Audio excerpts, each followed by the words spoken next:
Agradezco mucho la presentación.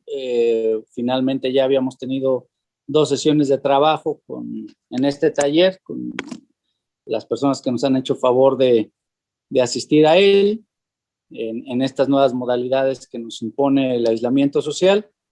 Y entonces, nada más recapitulando, en la primera sesión hicimos una especie de análisis político-jurídico de lo que yo definiría como el cordón umbilical o la genética de esta norma. En la sesión del viernes, de manera apresurada, y mucho me temo que hoy sea algo similar, haremos un recorrido por la ley. Hace rato el doctor Mollado decía que nos correspondía el capítulo 2 y 3. Bueno, esto es en función de cómo dividimos nosotros el taller. En realidad la ley tiene 9 títulos, por ahí quiero empezar. De esos 9 títulos, el viernes vimos cada título tiene entre 2 y 4 capítulos. En el viernes pudimos ver del título primero al cuarto. Esa fue la división que encontramos más cómoda. Hoy les propongo que veamos del título cuarto al séptimo. Y perdón, aquí tengo algún ruido.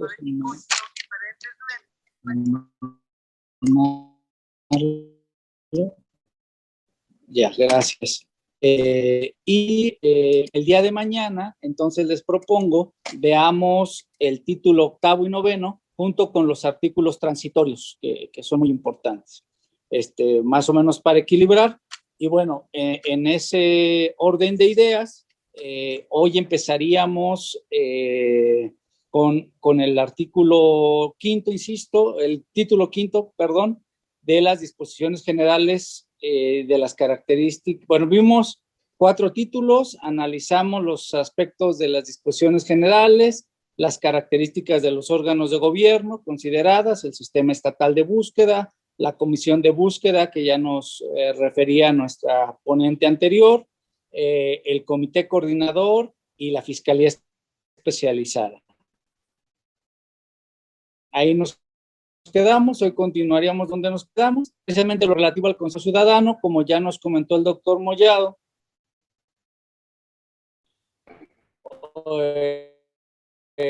Tenemos hasta el día 20, estamos hoy a día 12, había declaraciones en términos de que no iba a aprobarse este consejo hasta antes de las elecciones. Afortunadamente, ahorita ya está sesionando o debe estar sesionando el Congreso en sesión telemática para aprobar como único punto la convocatoria que emite la Comisión de Gobernación, en este caso, para elegir 11 miembros del Consejo Ciudadano.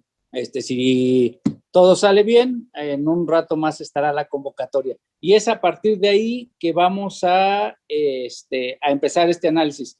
Voy a seguir el mismo método anterior. Les suplicaría, dejamos al final, si quieren, las preguntas, las intervenciones. Estoy procurando un párrafo sintético por artículo y hacer la revisión, les comentaba yo el viernes, como lo hacemos en el Poder Legislativo, que es a partir de la proyección del proyecto de ley ir revisando uno por uno el contenido de los artículos. Voy a procurar ser rápido para acabar en tiempo. Bueno, este título quinto va a empezar con el artículo 49 del Consejo Ciudadano, en el capítulo primero, disposiciones generales. 49 nos dice que el Consejo Ciudadano es un órgano de consulta del Comité Coordinador en materia de la Ley General, y forma parte del Comité Coordinador. Por eso la importancia de conformarlo, porque si no se conforma, no puede echarse a andar el sistema como tal. El artículo 50 nos describe la integración del Consejo, y por eso les decía que eran 11 vacantes el día de hoy. 5 son familiares, preferentemente de 3 regiones distintas del estado de Jalisco. 3 van a ser especialistas de prestigio reconocidos y 3 más representantes de organizaciones de la sociedad civil en materia de derechos humanos. Los integrantes serán nombrados previa consulta, es decir, la convocatoria debe de contemplar un mecanismo de consulta ciudadana y donde participen las organizaciones de familiares, las defensoras de derechos humanos, los grupos de víctima, especialistas, y tiene que tener como principales características la participación, la transparencia y la representatividad. La duración de estos 11 integrantes es de 3 años, no hay posibilidad de reelección y serán renovados de manera escalonada. El 51 nos dice que los requisitos para ser integrantes de ese consejo son no haber sido condenado por delito doloso, o bien objeto de recomendaciones de organismos públicos autónomos o faltas administrativas graves en caso de haber sido servidor público, no haber desempeñado cargos partidistas con una vigencia cuando menos de 4 años previos y no haber ser servidor 3. El artículo 52 nos dice que las acciones del Consejo Ciudadano son que se desempeñará de manera honorífica, que no recibirán contraprestación económica alguna, pero sin embargo deberán garantizar el financiamiento de los gastos de operación del Consejo. Por mayoría de votos, los integrantes elegirán quien coordine, vamos a suponer presida, llamarlo también, quien coordine, presida los trabajos de sus sesiones por cada año. Cada año se elegirá quien coordine estos trabajos y tendrán que reunirse cuando menos una vez de manera bimestral y de manera extraordinaria cuando se estime conveniente. El propio Consejo decidirá sus reglas de funcionamiento, la periodicidad de sus sesiones, insisto, las ordinarias tienen que ser cuando menos bimestrales, y nombrará un secretario técnico. Las opiniones de este órgano deben ser comunicadas a las autoridades del comité coordinador para ser consideradas en las decisiones de este órgano ejecutivo y además deben ser públicas. El artículo 53, con el que empieza el capítulo segundo de las atribuciones del Consejo Ciudadano, nos refiere 19 fracciones entre las que se encuentran como parte de las atribuciones de este Consejo Ciudadano, promover al comité coordinador acciones para acelerar o ampliar capacidades, así como programas, registros, bancos de datos, protocolos y herramientas en la materia, solicitar información a cualquier integrante del comité, dar seguimiento a las recomendaciones, dar vista a los órganos de control interno de posibles irregularidades en la actuación de los servidores públicos relacionados con la investigación y búsqueda de personas. Y ahorita vamos a ver que la ley nos determina que prácticamente cualquier autoridad, sobre todo de seguridad pública a nivel municipal, se convierte como vamos a utilizar el término, primer respondiente también en materia de búsqueda de personas y por tanto están obligadas, y entonces podrían intervenir también los órganos de control interno con respecto a estos servidores públicos. Por posibles irregularidades, mantener comunicación permanente con los familiares y compartir los resultados de las investigaciones propias. El artículo 54 del título sexto de la búsqueda de personas desaparecidas, capítulo 1 de los grupos de la búsqueda, nos dice que la comisión de búsqueda contará con grupos integrados por servidores públicos capacitados y especializados y que los mismos lo harán o serán capacitados con los más altos estándares internacionales, debiendo contar además con el auxilio internacional o pudiendo contar además con el auxilio internacional de cuerpos especializados. El artículo 55 determina que las instituciones de seguridad pública del Estado y los municipios deberán garantizar la disponibilidad inmediata de personal especializado para la búsqueda de personas. Y aquí es donde nuevamente hago la consideración de que las leyes que no cuentan con soporte financiero para hacerse efectivas quedan en letra muerta, ¿no? Cuando se instaló el sistema estatal anticorrupción, pues era muy difícil pedirle a los municipios de más escasos recursos que contaran con un órgano interno de control, con 3 áreas además distintas, separadas por sus funciones, etcétera, cuando a veces la nómina no alcanza ni para el personal de limpia de parques y jardines, cuando tienen 7 elementos de seguridad pública, cuando el secretario general hace a las veces también de director jurídico, en fin, ¿no? Ahora tienen esta carga también. El artículo 56 impone, además de la certificación, la acreditación de los criterios de idoneidad de la Comisión Nacional de Búsqueda. Las atribuciones de los grupos de búsqueda, artículo 57, son en general en la metodología para los protocolos homologados de búsqueda, solicitar a la Fiscalía Especial que realice actos de investigación específicos, implementar mecanismos ágiles y eficaces que coadyuven a la pronta localización de personas, así como garantizar en el ámbito de su competencia que se mantenga la cadena de custodia de hechos y hallazgos. Este es todo un tema.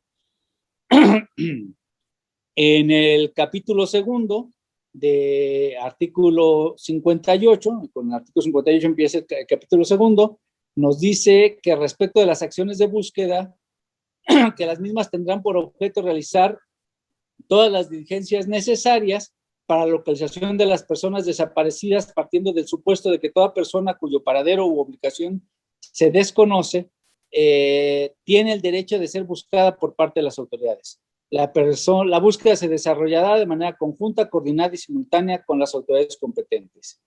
Ya dijimos quiénes son las autoridades competentes, pues nos dice la propia ley, todas, ¿no? Porque cuando no estén cercanas o no se pueda hacer contacto inmediato con las autoridades específicas del sistema estatal de búsqueda, que sea la Fiscalía, el Comité Ejecutivo, la Comisión de Búsqueda, cualquier autoridad municipal que conozca es autoridad responsable. Hace rato preguntaba a alguien, si no hay denuncia, ¿cómo puede ser?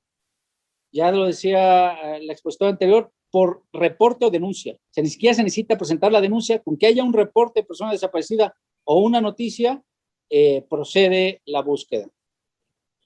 El artículo 59, también ya lo refería la anterior expositora, nos refiere que el reporte va a ocasionar de manera inmediata la formación de un folio único y que el reporte se puede realizar las 24 horas del día, todos los días del año, a través de vía telefónica, medios digitales o manera presencial. E insisto que por cada reporte habrá un folio único de búsqueda. En cuanto al artículo 60, nos refiere que los medios para solicitar la búsqueda pueden ser la noticia, el reporte o la denuncia. Me adelanté un poco a este contenido, y que tratándose de denuncias, las mismas no requieren su ratificación.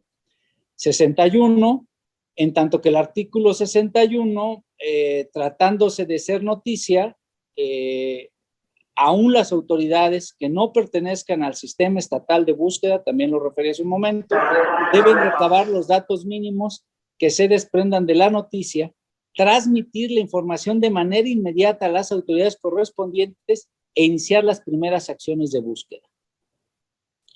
62, en cuanto a las denuncias, este artículo nos dice que la presentación de las mismas se sujetará a lo dispuesto en el Código Nacional de Procedimientos Penales y que cualquier agente del Ministerio Público tiene la obligación de recibirlas y entonces remitirlas de manera inmediata a la Fiscalía Especial.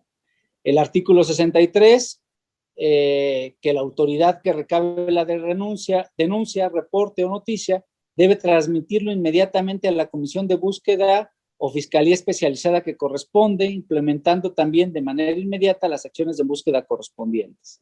Es un poco reiterativo con lo de artículos anteriores. Por su parte, el artículo 64 contiene uno de los principios más importantes en la materia, la presunción de vida. Y mandata que todas las acciones de búsqueda se ejecuten bajo esta premisa, independientemente de las circunstancias de la desaparición.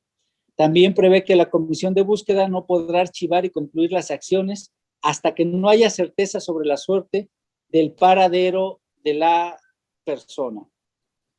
Artículo 65 nos dice que cuando la Comisión de Búsqueda tenga noticia o reporte de una persona desaparecida, iniciará de inmediato la búsqueda, informando sin dilación a la Fiscalía Especializada para establecer la presunción de delito. En el artículo 66 resulta redundante en cuanto a la aplicación de principios y protocolos de búsqueda, pues nos repite que se deberán realizar conforme a los protocolos homologados estatales y nacionales, así como a la alerta AMBER y al protocolo ALBA, que ya lo vimos en la sesión del viernes, además de que la investigación y persecución de los delitos se llevará a cabo conforme a las disposiciones de esta ley, la Ley General, el Código Nacional de Procedimientos Penales, el Código Penal y demás de legislación de la que ya se dio cuenta al inicio de esta ley. En todo caso, respecto al contenido de este artículo, destaca lo determinado en términos de que en cada proceso de búsqueda la autoridad deberá considerar las circunstancias particulares aplicándose un enfoque diferencial especializado. Y creo que había una pregunta también recientemente sobre el contexto de búsqueda. A esto se refiere, ¿no? A que los protocolos, aun y cuando buscan tener una unificación de criterios, tienen que considerar las circunstancias específicas y diferenciadas de cada caso, ¿no? No todos los casos de desaparición forzada o desaparición por particulares tienen ni las mismas motivaciones, ni los mismos modus operandi, ni, en fin, las mismas circunstancias. En el artículo 67 se faculta a la Comisión de Búsqueda a efecto de realizar de manera periódica consultas de bases de datos o registros a hospitales, centros de atención psiquiátrica, asilos, centros educativos, centros de atención de adicciones, albergues, crematorios y panteones, entre otros. También centros de reclusión, detención. Y especial mención merece en este caso los servicios médicos forenses, el Banco Nacional de Datos Forenses y el Registro Nacional de Personas Fallecidas No Identificadas. Para aquellos actos de investigación o acciones de búsqueda que requieran de orden judicial, el artículo 68 va a prever que la Fiscalía Especializada atienda la solicitud de la comisión de búsqueda, para que a su vez solicite al juez competente e emita las órdenes respectivas previa valoración de la solicitud planteada. En el artículo 69 se prevé el apoyo de la autoridad municipal y se contempla que cuando la distancia o medios de comunicación no permitan realizar el reporte de búsqueda en los términos del artículo 81, se pueda realizar ante la policía o autoridad municipal, y esta deberá aplicar el protocolo homologado de búsqueda. Insisto, y aquí cabría reflexionar si la autoridad municipal tiene la capacidad y certificación a la que hemos hecho referencia en esta ley en múltiples ocasiones. Y en todo caso, después de actuar de manera inmediata, la policía o la autoridad municipal que recabe el reporte o tenga noticia deberá transmitirlo inmediatamente a la Fiscalía Especial, considerándose que la omisión a lo anterior será sancionado como responsabilidad administrativa. 70. Y para cuando durante la búsqueda la persona desaparecida sea localizada, el artículo 70 prevé que se debe dar aviso a la Fiscalía, y en caso de que haya un delito que perseguir, darse por concluida que no haya delito que perseguir, darse por concluida la carpeta de investigación. También dar aviso a la Comisión Ejecutiva, y para aquellos casos donde aun cuando la persona haya sido localizada, esto es importante, existan factores de peligro, la autoridad ministerial deberá dictar órdenes de protección, especialmente tratándose de menores de edad, actualizando por último los registros que se corresponden. 71. Para la identificación de personas, mandata que las autoridades estatales y municipales podrán dar aviso de inmediato a la Comisión de Búsqueda cuando se identifique a una persona que desconoce o no recuerda sus datos personales o de parentesco, a efecto de que se verifique si su desaparición fue reportada al Registro Nacional. Por su parte, el artículo 62 nos dice que para localización sin vida, cuando la autoridad responsable de la búsqueda obtenga información sobre ubicación de restos humanos, deberán aplicar los tratamientos de identificación forense. Además, se dará atención psicosocial en las notificaciones de alto impacto a los familiares, se entiende, debiéndose además continuar con la investigación para la ubicación y sanción de los posibles responsables. El proceso de entrega de restos deberá realizarse bajo los principios rectores de esta ley y la ley general, que es fundamentalmente respetando la ley de atención a víctimas y la protección de la información. Dentro de las obligaciones del Instituto de Ciencias Forenses contempladas en el artículo 73, se encuentra el deber de colaboración con el sistema estatal y nacional de búsqueda, debiendo coordinarse con la Fiscalía Estatal para alimentar los datos del Registro Nacional de Personas Fallecidas en términos del artículo 111 de esta ley general, y en los casos en que se identifique el cadáver de una persona desaparecida, coadyuvar en la determinación de las posibles causas de su deceso. Haciendo una crítica en términos de la organización temática y de la estructura de la ley, hasta dónde vamos, aún y cuando en los artículos descritos líneas arriba se contemplaban ya obligaciones para las autoridades municipales, el capítulo 3, municipios, se compone de los artículos 74 y 75 que determinan las obligaciones de los municipios. En el 74 reitera la obligación de este nivel de gobierno para coadyuvar en la búsqueda y localización de personas desaparecidas, conformando las cédulas de búsqueda municipales, determinando a las personas responsables para recibir los reportes, capacitando a los servidores públicos que participen en las acciones de búsqueda, verificando el funcionamiento de los panteones municipales, estableciendo facilidades administrativas de pago y analizando pago de servicios funerarios y canalizando a los familiares a programas de atención, entre otros. Por su parte, en el artículo 75 impone la obligación a la autoridad municipal para llevar a cabo, además de la aplicación de los protocolos, la realización del reporte a la comisión de búsqueda cuando las condiciones no se lo permitan a los familiares.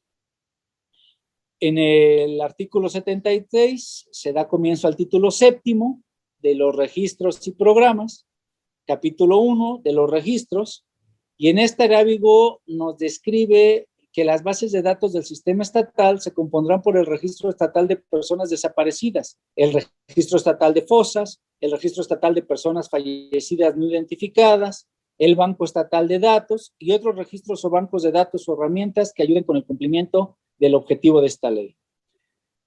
El propósito de los registros, según nos dice el artículo 77, es generar y concentrar información que sirva para apoyar el diseño de estrategias y acciones de búsqueda.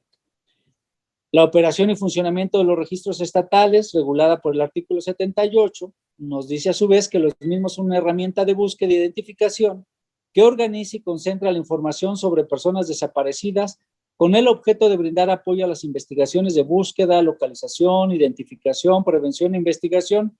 Además que el numeral tercero de dicho arábigo refiere que el comité coordinador y todas las autoridades públicas del Estado, todas, en las competencias que le conciernen a la integración de los registros estatales y en el Banco Estatal de Datos, deberán preservar, clasificar, transferir, sistematizar y enviar información, archivos públicos, archivos administrativos, datos y metadatos a la Comisión de Búsqueda, al Instituto o a la Fiscalía Especial según corresponda. En el artículo 77, conformado por 10 fracciones, se determina el diseño de los registros, considerando, entre otras cosas, que no exista duplicidad de datos e información, que sean actualizados de manera permanente, cumplir con estándares de seguridad y protección de la información y la imposibilidad de la eliminación o destrucción de los registros. Para los datos personales contenidos en los registros, el artículo 80 contempla que deben ser utilizados únicamente con el fin de determinar la suerte o paradero de la persona desconocida. En el artículo 81 se contiene la obligación de la Comisión de Búsqueda, la Fiscalía Especial y el Instituto para realizar las acciones pertinentes a efecto de verificar la identificación de una persona a partir de los registros estatales. Y para la actualización de la información del registro estatal, el artículo 82 faculta a la Comisión de Búsqueda para la administración y coordinación de dicho registro, sin menoscabo del resto de las autoridades que conforman el Comité Coordinador para la actualización de dicha información. Asimismo, se contempla la existencia de una versión pública a efecto de que se pueda ser consultada en la página electrónica para tal efecto, que para tal efecto establezca la Comisión de Búsqueda, ampliando en todo momento el protocolo de protección de datos personales y la Ley General de Víctimas. En el artículo 83, perdón, aquí hago un paréntesis de lo que dice el artículo 82, no es nada fácil generar una versión de datos protegidos y luego una versión pública, ¿no? Te imponen la protección de datos personales, la secrecía, pero a la vez el generar una base de datos pública, de consulta pública, y bueno, pues creo que es complejo. En fin, en el artículo 83 contempla que la información inicial no requiere un proceso de verificación y debe asentarse de inmediato en el registro estatal una vez obtenida la denuncia, reporte o noticia. Esto es evidentemente para efectos de celeridad. Si al presentar la denuncia, reporte o noticia la autoridad tuviera que corroborar la información, pues entonces no habría el principio de celeridad que se pretende. Con relación al artículo 84, que determina los campos que debe contener el registro estatal en relación a la persona que reporta la desaparición, en relación a la persona desaparecida, en relación a los hechos relacionados con dicha desaparición, etcétera, se estima que si bien resulta ideal contar con toda esa información, en cada circunstancia puede ser una dificultad adicional cumplir con lo que aquí se preceptúa. Por ejemplo, una historia clínica y hasta dental o aportaciones de muestras biológicas útiles, ¿no? Habrá casos en que estos requisitos resulten simplemente incumplibles. Y para el caso de personas localizadas, el artículo 85 refiere los criterios de clasificación en donde contempla la persona localizada que no fue víctima de ningún delito, la que sí fue víctima de un delito en materia de esta ley y aquella que ha sido víctima de un delito diverso a los contemplados en esta ley. Por su parte, el artículo 86 del Registro Estatal de Fosas nos dice que el mismo es una herramienta que concentra la información de la disposición ilegal de cadáveres o restos humanos de personas fallecidas sin identificar o identificadas pero no reclamadas, y que dicho registro estará a cargo de la Fiscalía Especial y debe de estar interconectado en tiempo real con el Registro Nacional de Fosas. Para el caso de personas fallecidas y no identificadas, el artículo 87 contempla un registro que servirá de herramienta de búsqueda de información y estará a cargo del instituto. Los datos que se contengan se enviarán al Registro Nacional de Personas Fallecidas no identificadas y no reclamadas. Dicho registro estará también sujeto a la protección de datos personales y a la Ley General de Víctimas.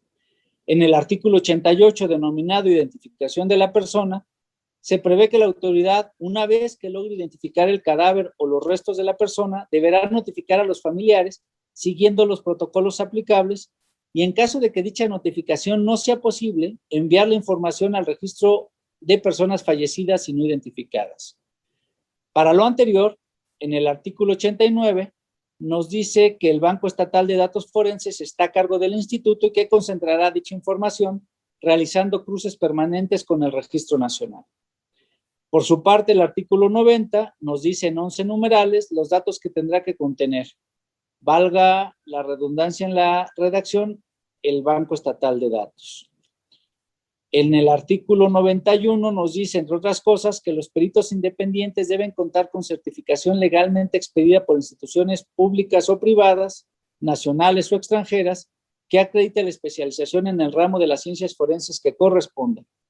Dichos peritos deberán ser acreditados ante la autoridad judicial o ministerial, según sea el caso, y presentar por escrito la aceptación respectiva.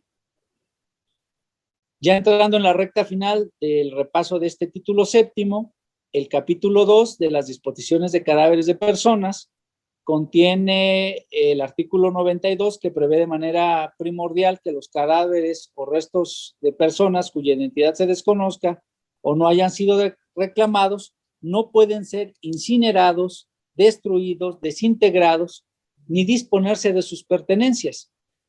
Pero cuando las investigaciones revelen la identidad del cadáver o de los restos de la persona, el Ministerio Público competente podrá autorizar a familiares dispongan de él y de las pertenencias de manera inmediata. Nos dice el artículo 93 que únicamente por razones estrictas de interés público y previa consulta con familiares y en pleno respeto a los derechos, la información sobre localización de personas desaparecidas podrá hacerse pública. En el artículo 94 se contempla que para el caso del manejo de cadáveres y restos de personas por parte de hospitales, clínicas y en general cualquier institución de salud, el propietario o titular de la institución deberá informar en el tiempo real a la Fiscalía Estatal, a la Comisión de Búsqueda y al Instituto el ingreso o egreso que cuando no se tenga certeza de la identidad. Asimismo, en las inhumaciones municipales se tendrá la obligación de informar sobre los datos relacionados con el destino final de los mismos que permitan su inmediata localización y disposición. Para el ingreso en los registros respectivos, el artículo 95 contempla que sean recabadas las muestras necesarias que garanticen la plena identificación pericial del cuerpo sin vida. Los artículos 96 y 97, que componen el capítulo 3 de la implementación del Programa Nacional de Búsqueda y del Programa Nacional de Exhumaciones e Identificación Forense, determinan en el primer caso, es decir, el 96, que se deberá designar el presupuesto suficiente para que las autoridades encargadas cumplan con este cometido en los términos de esta ley y la ley general. Y en lo que responde al segundo, es decir, al artículo 97, únicamente agrega que las autoridades estatales, también en materia de exhumaciones e identificación forense, deberán brindar la información solicitada a la Comisión Nacional y a las Fiscalías Especializadas y General de la República a efecto de la elaboración de los programas nacionales. Yo les sugeriría, en novio de tiempo, son más o menos hemos llevado 25 minutos en esta revisión de los artículos, que llegáramos hasta aquí, reservando para el día de mañana ya nada más lo que ve al título octavo y noveno y los artículos transitorios. Y quedaría a sus órdenes para algún comentario. ¿Sí? Perdón, no pregunté si desde el inicio si el audio era bueno, si se me escuchaba, en fin.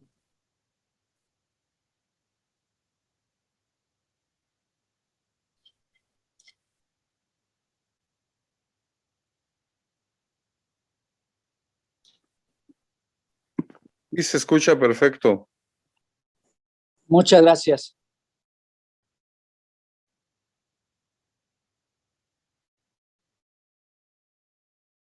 Un comentario de Rómulo, no sé a qué hora fue, si fue en la anterior intervención honesta. El problema real es que no se definen las funciones de la Comisión Estatal de Búsqueda y de la autoridad fiscalía que investiga para no buscar o no se ocupa de la denuncia.